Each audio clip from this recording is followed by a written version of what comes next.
वीरत्थुई के माध्यम से हमें अपने परम पिता परमात्मा प्रभु महावीर के साथ जो साहचर्य, उनके साथ यात्रा करने का जो एक सुखद अवसर प्राप्त हुआ, उसके लिए हम अपने सौभाग्य की सराहना करते हैं। क्योंकि बिना पुण्यवानी के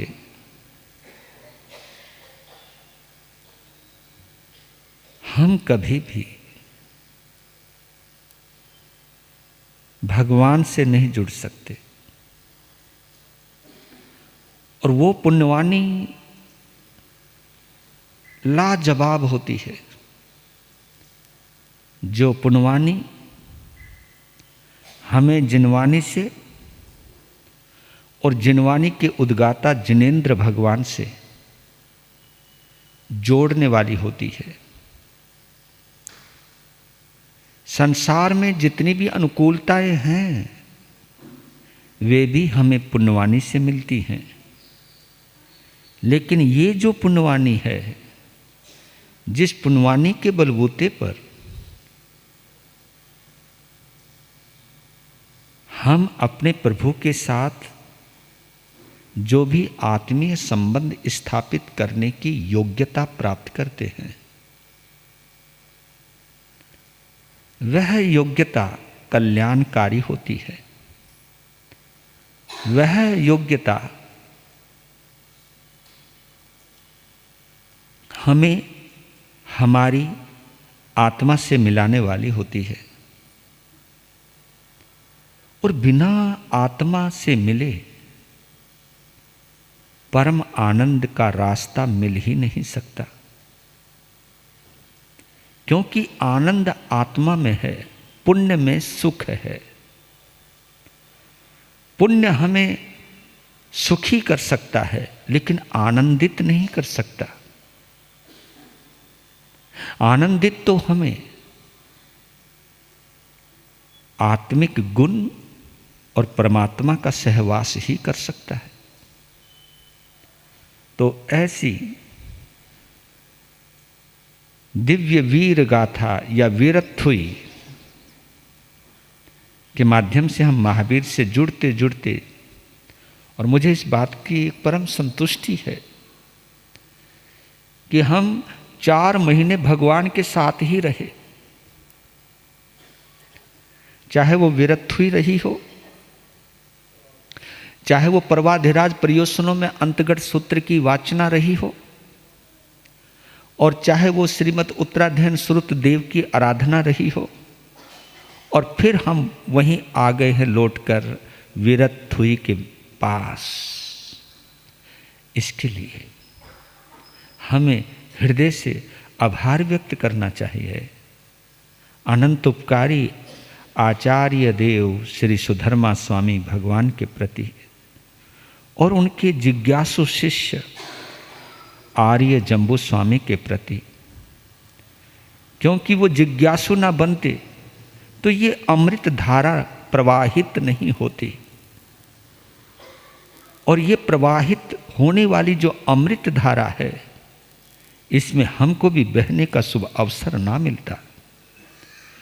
जितना भी क्षोभक्षम है हमारा, उतनी होगी उपलब्धि हमको। बस ये क्षोभक्षम अनुमोदना से बढ़ता चला जाता है। हमारे अंदर एक अनुमोदना के भाव आने चाहिए कि ये पल मेरे लिए सबसे ज्यादा अनमोल है। ये सबसे बड़ी बात है, इंसान को प्यार करना।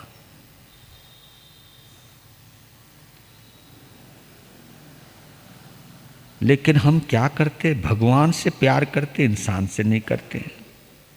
और आपको एक गहरी बात बताऊं, वो भगवान से प्यार कर ही नहीं सकता, जो इंसान को प्रेम नहीं करता।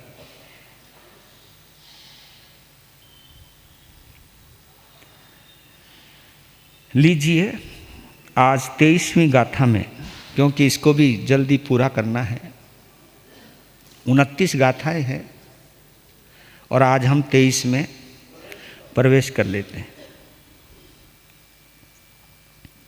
पहले उच्चारण कर लेते हैं, फिर प्रवेश करते हैं। दानान सेठम अभयापयानम सचे सुवा अन्नवज्यम वयन्ते तवे सुवा उत्तमं बंभचेरम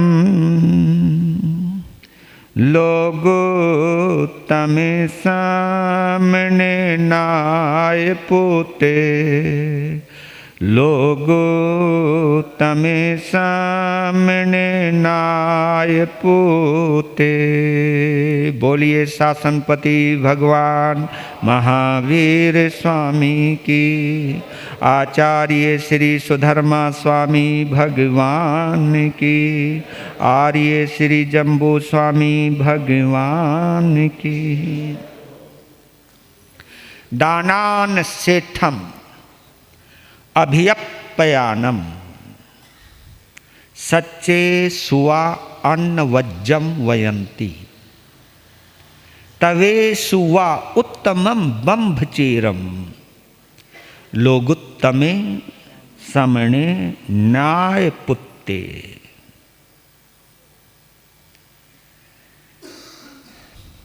जैसे दानों में अभय दान श्रेष्ठ है, दानान सेठम अभयप्पयानम, जैसे दानों में अभय दान श्रेष्ठ है, सच्चे सुवा अन्नवज्जम वयंती, सत्य वचनों में जैसे निष्पाप सत्य श्रेष्ठ है, तवे सुवा उत्तमम बंभचेरम, सभी प्रकार की तपस्याओं में ब्रह्मचर्य का तप श्रेष्ठ है। ऐसे ही समस्त श्रवणों में, समस्त साधकों में इस लोक के अंदर, लोगुत्व में, इस लोक में अगर कोई उत्तम है तो वो शर्मन ज्ञात पुत्र प्रभु महावीर हैं।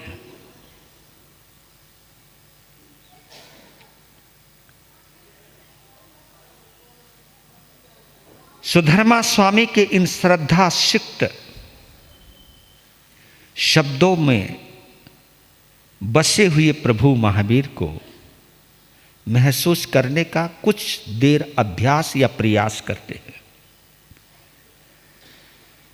4 लाइनों में समझ जाए। पहले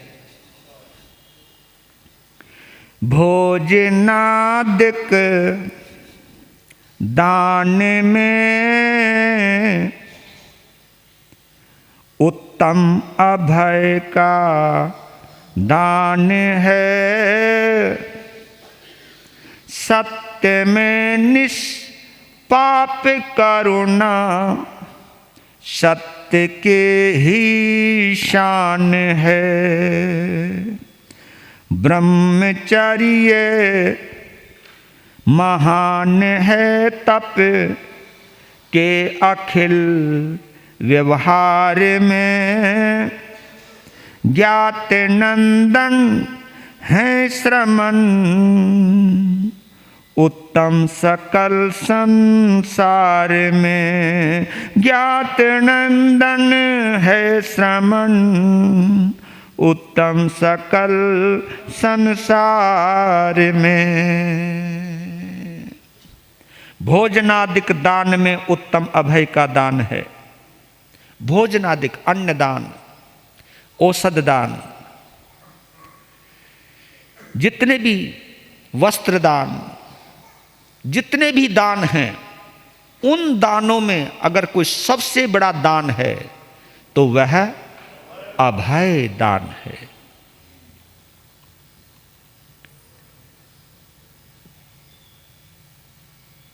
सच्चे सुवा अन्नवज्जम वयंती। और देखना आप, ये तीनों ही आपस में कनेक्टेड हैं और महावीर पर पूर्ण होते हैं। ये जहां अभय दान पैदा होता है, वहीं अनवद्य अनवज्जम वयंती, ऐसा सत्य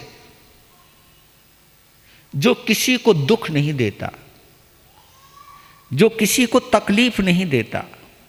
क्योंकि दो प्रकार के, एक अनवद्य होता है, एक सावद्य होता है।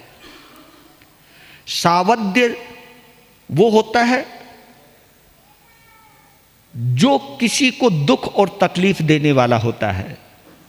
तो इसलिए सावद्य योग जो होता है उसका हम त्याग करते हैं। तो ये अनवद्य है, इसको इसलिए बोला है अनवज्जम वयंती, सच्चे सुआ। जब हम अभय दान देने पर आते हैं तभी हम किसी को कष्ट देने, किसी को भी कष्ट ना मिले, किसी को भी कष्ट ना होवे, ऐसे सत्य की पालना करते हैं। भगवान ने उस सत्य को भी सत्य नहीं कहा जो सत्य दुखदाई हो।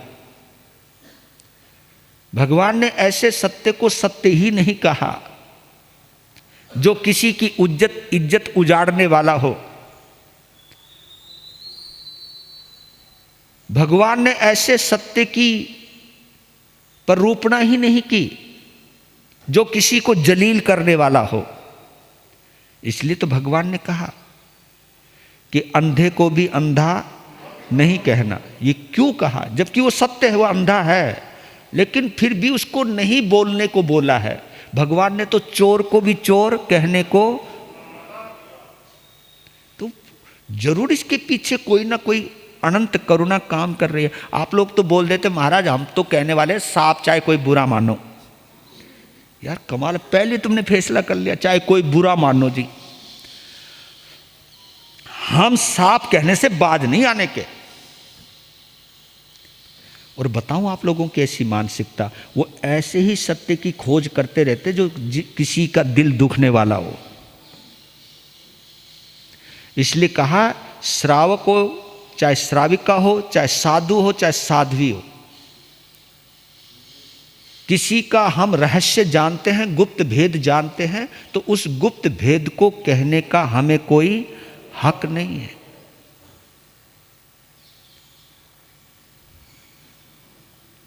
लेकिन कई लोगों की ऐसी मेंटलिटी होती है, ऐसी मानसिकता होती है कि किसी के बारे में कुछ पता चल जावे तो जब तक वो उल्टी नहीं कर देंगे तब तक उनको तसल्ली नहीं मिलती। उल्टी होनी, तुम भोजन करो वो भोजन ना पचे तो तुम्हें उसके लिए गोलियां लेते हो। उन्होंने कहा कुछ दो ना जी गोली कि भोजन पच जावे। ऐसा ना कईयों को बीमारी होती है, भोजन करती बड़े घर भागते हैं, भोजन करती कईयों को उल्टी आ जाती है, तो इसको अपच की बीमारी कहते हैं। अपच कि वो पचा नहीं, तो उसके लिए तो तुम दवाई ढूंढते हो। एक अपच की बीमारी और भी होती है कि किसी के बारे में कुछ पता चले तो जब तक उसे बता नहीं दोगे तब तक तुमको तसल्ली नहीं, बल्कि तुम ये सोचते हो कि मेरे से पहले कोई और ना बता दे। ये और मेंटिलिटी आप लोगों की कि मेरे से पहले कोई और ना बता दे, मैं बताऊं। एक बार भी विचार नहीं करते आप लोग और हम लोग, उसमें मैं अपने को भी गिन रहा हूं, आप लोग और हम लोग ये विचार भी नहीं करते हैं कि तू जितनी जल्दी किसी की बुराई कहने को उतावला हो रहा है ऐसा उतावला तो किसी की अच्छाई कहने में क्यों नहीं होता?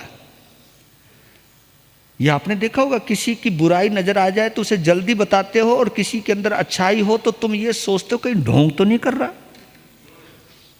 ये आपकी और हमारी सोच है।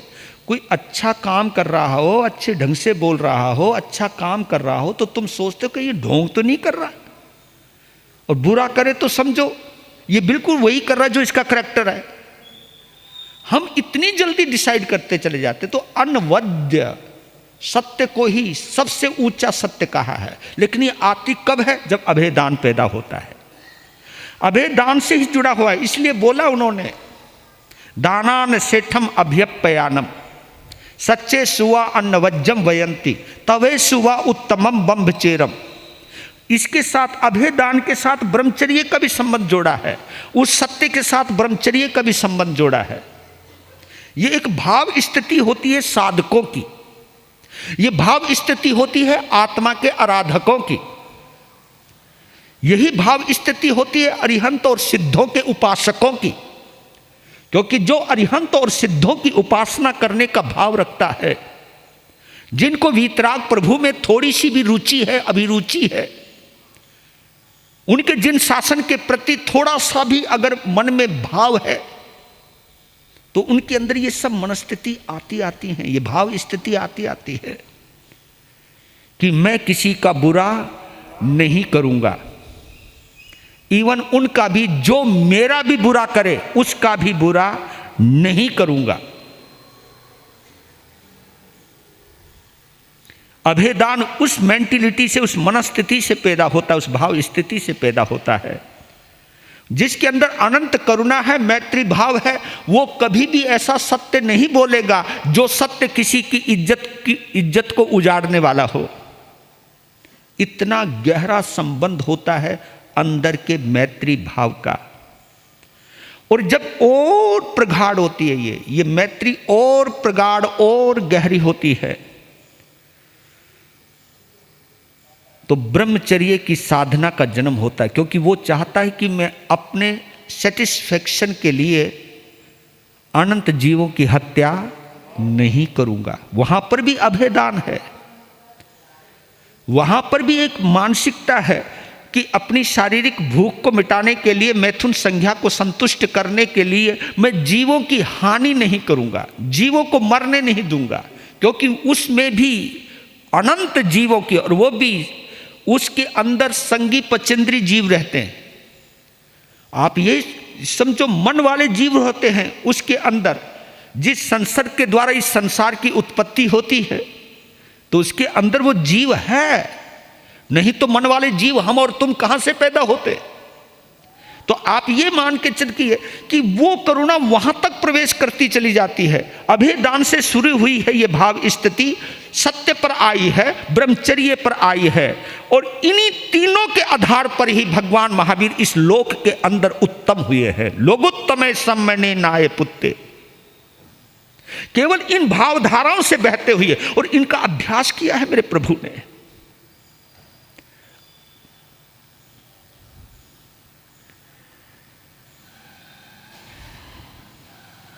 वैसे अमुनन भयभीत प्राणी के भय को मिटाने को हम अभय कहते हैं।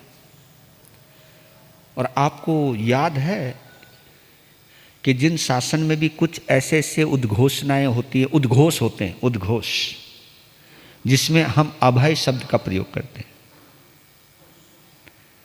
कौन सा है? जो बोले सो अभय, जैन धर्म की जय। ये बोलते हो ना, जो बोले सो अभय,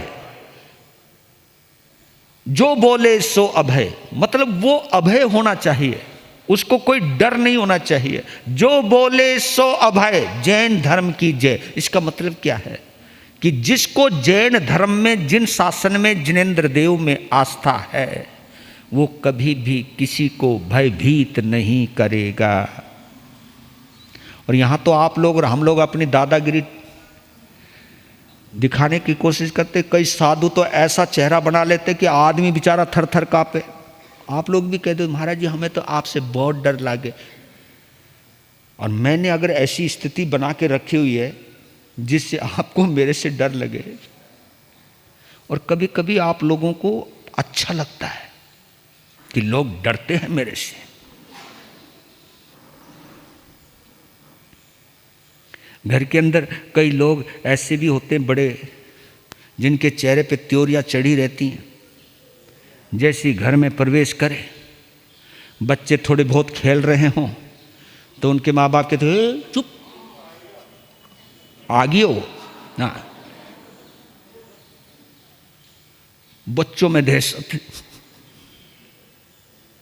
कभी कभी तो वो शब्द बोल जाते हो आप लोग, मालूम है कई क्या कहते हैं, गुरु महाराज हमारे पिताजी इतने उत्तम श्रावक थे कि बड़े बड़े साधु साध्वी डरा करते थे। मैं बोला है या तो उत्तम शब्द हटा, ये उत्तम शब्द काहे को जोड़ रहा है? तो वो इतने उत्तम श्रावक थे कि हमारे पिताजी से छोटे मोटे साधु तो कांपा करते थे। तो मैंने एक बार बोल दिया तेरे पापा श्रावक थे या आतंकवादी थे? तो एकदम भड़क गया, आप हमारे पिताजी के लिए ऐसा नहीं बोल सकते। बोले तू ही बोल रहा है, मैं नहीं बोल रहा, तू मेरे ऊपर काहे को बोल रहा है? अरे श्रावक तो हमारे माता पिता हैं, आपको तो ये बोलना चाहिए कि मेरे माता पिता या मेरे पिता एक ऐसे उत्तम श्रावक थे जो सच्चे माता पिता के समान होते थे। साधु साध्वी अपना दिल खोल देते थे उनके आगे, और जहां दिल खोला जाता है वहां विश्वास होता है, जहां डरा जाता है वहां विश्वास नहीं होता है। और यह विश्वसनीयता अगर आप लोगों ने खोई है तो अपने माता पिता का रिश्ता भी खोया है। माता पिता का सम्मान किया जाता है, माता पिता से डरा नहीं जाता। माता पिता भयभीत नहीं करते, माता पिता मार्गदर्शन देते हैं। तो जो बोले सो अभय जैन धर्म कीजिए, ये आप लोग भी, क्योंकि हम समाज में जो अपनी दादागिरी जमाने की कोशिश करते हैं, ये दादागिरी किसी काम आने वाली। अरे भगवान महावीर स्वामी के चरित्र को पढ़ के देखो, कभी उन्होंने दादागिरी दिखाई? अरे तुम्हारे पास तो कुछ भी बल नहीं है, उनके पास तो अनंत बल था, वज्र ऋषभ नारा संघनन था, समचतुरस संस्थान था। उसके बावजूद भी वो कितने सहज, एक ग्वाला पीटने लग रहा है, कोड़े बरसा रहा है, गालियां दे रहा है, लेकिन महावीर मुस्कुरा रहे हैं। आए है, मैं तो कभी कभी सच कहता हूं कि मुझे कभी कभी अफसोस होता है कि तू महावीर के शासन का साधु कहलाने के लायक नहीं है। कि अगर हम छोटी छोटी बातों पर बिदकने लग जाएं, फुदकने लग जाएं, तो कभी कभी अफसोस होता है कि मेरा भगवान इतना महान, वो तेरे अंदर ये अभिमान या आया कहां से? तुम थोड़ी सी भी प्रतिकूलता को देखते ही अपना मानसिक संतुलन क्यों खो देते हो?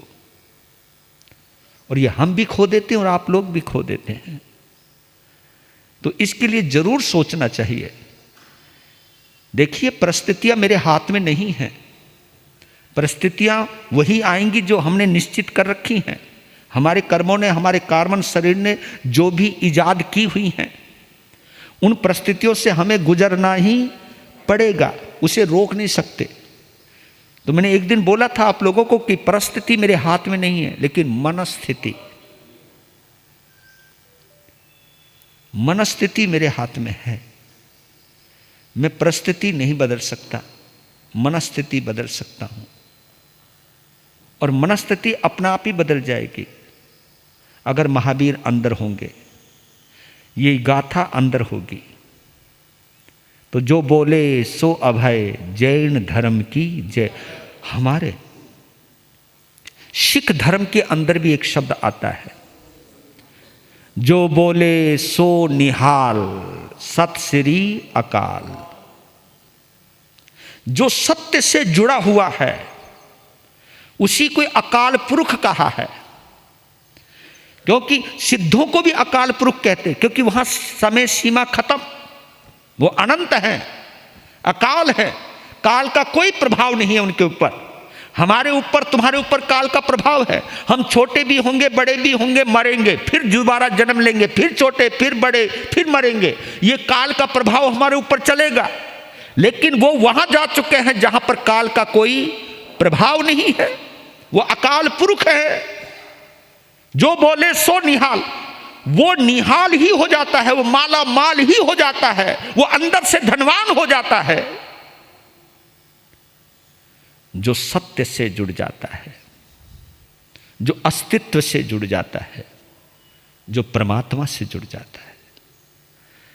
तो प्रभु महावीर आत्म भाव में रहने की वजह से अभेदान पैदा हुआ। क्योंकि आत्म भाव समझ रहे होंगे आप, मैं सामने वाले को अपने समान समझूंगा तो मैं उसके साथ कभी बुरा कर ही नहीं पाऊंगा। इसको आत्म भाव कहते हैं, आत्म भाव। इसी को मैत्री भाव भी कहते हैं।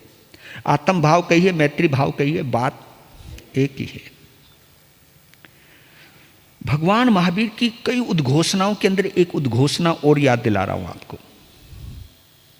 वहां लिखा है, जीव वहो अप वहो, जीव दया अपनो दया होई। मतलब क्या गजब का सिद्धांत दिया भगवान ने। धर्म की क्या गजब की परिभाषा की। आत्म भाव को किस तरह उन्होंने परिभाषित किया। परिभाषित आत्मा की क्या व्याख्या की है। जीव वहो अप वहो। भगवान ने कहा कि जिस जीव का तू वध कर रहा है, जीव वहो, वहो यानी वध। अगर तू किसी जीव को मार रहा है, जीव वहो अप वहो, तू किसी जीव को ही नहीं मार रहा है, बल्कि उस जीव को मारने के साथ साथ तू खुद को मार रहा है। तू किसी को नहीं दुखा रहा है, तू किसी को नहीं डरा रहा है, तू किसी को ही बर्बाद नहीं कर रहा है। हे मानव, तू ये सोच, तू अगर किसी को बर्बाद कर रहा है, वो बर्बाद नहीं हो रहा, बल्कि तू खुद बर्बाद हो रहा है। तू खुद बर्बादी की कहानी लिख रहा है, दास्तां लिख रहा है। तो बर्बाद करने वाला कभी आबाद नहीं होता। ये भगवान ने कहा, जीव वहो अप वहो, जीव दया अपनो दया होई। अगर तू किसी जीव को बचा रहा है तो ये मत सोच कि मैंने उसको बचाया है। ए बोलिया, तूने उसको ही नहीं बचाया, बल्कि तूने उसके बहाने अपने आप को बचाया है।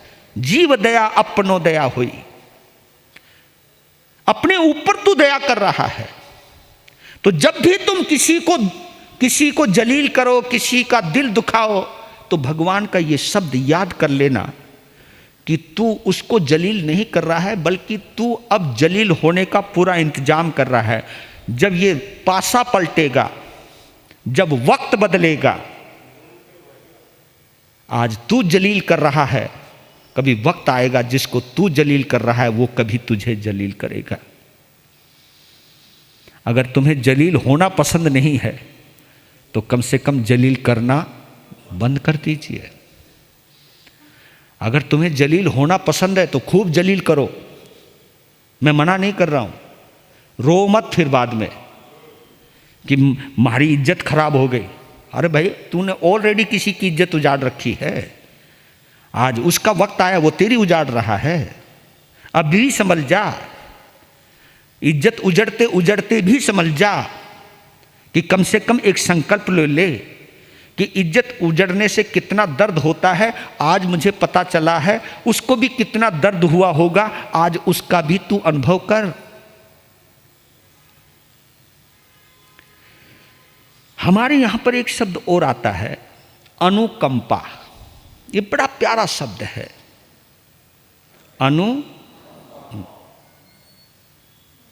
इसका मतलब क्या है? नहीं, दया नहीं। दया तो बहुत घटिया शब्द होता है। आपको मैं बता रहा हूँ, दया के लिए किसी को दीन होना जरूरी है, किसी का दुखी होना जरूरी है। कोई दुखी के ऊपर ही तो दया करोगे आप, तो तुम्हारी दया के लिए तो किसी का दुखी होना बहुत जरूरी है। कोई दुखी हो तब मैं दया करूं। तुमने बड़ा अच्छी कंडीशन, तुम्हारे तो भाव ही गलत हो गए। दया उस पे की जाती है जो दीन हो, दुखी हो। दया से भी अच्छा शब्द है, भगवान महावीर के लिए दया मूर्ति शब्द का इस्तेमाल नहीं हुआ, उनके लिए करुणा मूर्ति शब्द का इस्तेमाल हुआ। करुणा मूर्ति, वो दया मूर्ति नहीं है, वो करुणा मूर्ति है, वो मैत्री के मसीहा हैं। अनुकंपा, जैसे बोलते ना कंपन के अनुसार, इसका अर्थ करोगे कंपन के अनुसार। अनुकंपा, जहां कहीं कंपन दिखाई दिया, उस कंपन के साथ जुड़ते ही आपके अंदर भी कंपन पैदा होने लग जाए। कोई दर्द से करहा रहा है, उसके दर्द को देखकर आप भी करहाने लग जाओ, उसके दर्द के वाइब्रेशंस आपके अंदर भी पैदा होने लग जाएं, आप भी द्रवित हो उठो। और आपको एक चीज और बतला रहा हूं, अनुकंपा एक ऐसा भाव है कि जब ये पैदा होती है और जब इस अनुकंपा के प्रभाव से प्रभावित होकर के या भावित होकर के कोई भी व्यक्ति ऐसी वैसी एक्टिविटी करता है जिसे लोग कई बार पागल समझते हैं, लेकिन वो अपने हाथों से मजबूर है, वो ऐसा किए बिना नहीं रह पाता। इसको दीवानगी कहते हैं, दीवानगी। अब्राहम लिंकन का वो वर्णन आपको बहुत बड़ा प्रसिद्ध होगा, साधु साध्वियों ने कई बार सुनाया भी होगा। जब वो सुअर का एक बच्चा कीचड़ में फंसा हुआ है और वो पार्लियामेंट में विशेष भाषण देने के लिए जा रहे हैं, सूट बूट टाई टूई सब जची हुई है, नजर आ रहा है, सब बढ़िया जची हुई है, और वो फंसा हुआ है और वो इतने जोर से चिल्ला रहा है क्योंकि उसकी जिंदगी खतरे में पड़ी हुई थी, इतनी जोर से चिल्ला रहा है कि बंद गाड़ी के दरवाजे में भी उस सुअर के बच्चे की चित्कार पहुंच गई। और ये ऐसे नहीं पहुंचती, जो स्वयं अंदर से द्रवित होता है, अंदर से करुणा पूरित होता है, उसके पास ही ये करुणार्ध शब्द पहुंचते चले जाते हैं। एकदम गाड़ी का रोक, शीशा खोला, सामने देखा कीचड़ में एक सुअर का बच्चा मरने के करीब है। वो देखिए बेतहाशा भागे, वो ऐसे भागे जैसे तुम अपने बच्चे को बचाने के लिए भागते हो, जैसे तुम्हारा बच्चा कभी खतरे में आ जाए, जैसे तुम भागते हो अपने बच्चे को बचाने के लिए, तो ऐसा भागे वो पागलों की तरह बेतहाशा। ये कौन भगा रही है? करुणा भगा रही है, ये अनुकंपा भगा रही है। और उसके दर्द से इतने कंपित हो गए, ये भी भूल गए कि मैं कहां जा रहा हूं, मैं किस लिए जा रहा हूं। क्योंकि ये चीज इसलिए कहते हैं कि ये वाला पार्ट और ये वाला पार्ट, इसको करुणा को बोलते माइंडलेस जॉब। क्या बोला मैंने अभी? Mindless job. ये माइंडलेस जॉब है ये, क्योंकि माइंड अगर आ जाएगा तो वो सोचते यार कपड़े कहीं खराब ना हो जाए, मैं भाषण देने जा रहा हूं, और कोई बात नहीं बच जाएगा, और कोई बात नहीं सुअरी का बच्चा ही तो है, अच्छा है इस योनि से मुक्त हो जाएगा। पता नहीं कितने कितने तुम बहाने बनाते रहते हो। एकदम दौड़ के गए, आओ नहीं देखा, उस कीचड़ में घुस गए और उसको निकाला, उसको पूछा, और वो तो भागा, दुम बगा के भागा, इतना उछलता हुआ भागा, और उसे भागते हुए देख रहे हैं अब्राहम लिंकन। और वो सुअर के बच्चे में इतनी खुशी है क्योंकि उसने दर्द को महसूस किया है, मौत को नजदीक से देखा है, और जैसे ही वो आया तो भागा, वो फुदकता हुआ भागा। उसकी फुदकन में अब्राहम लिंकन तो खो गए और परमात्मा को धन्यवाद दिया कि आपका प्रभु कृपा है। अब समय हो गया था, वो टाइम के बड़े पंचुअल थे, समय हो गए, वो बैठे और वैसे के वैसे चले गए। कीचड़ से लथपथ वो जितने सभी सभासद सांसद सदस्य वहीं बैठे, कहा कि हमारे राष्ट्रपति को हो क्या गया। और बड़े शानदार तरीके से सब भाषण दिया। तो कहा कि ये आप इतने गंदे कपड़े पहन के आए, आप राष्ट्रपति हो। कहा कि अगर समय पे ना आता तो मैं अपने ईमान से गिर जाता, समय के पाबंद थे वो। अगर मैं कपड़े बदल के आता तो मैं अपनी नजरों से भी गिर जाता। अगर मैं उस दृश्य को छोड़ करके आता तो भी मैं अपने आप को माफ नहीं कर पाता। उस वक्त का वो दृश्य का जब वर्णन किए तो वो सब सोच में पड़ गए कि ऐसी भी दया होती है, समय आपका हो गया है,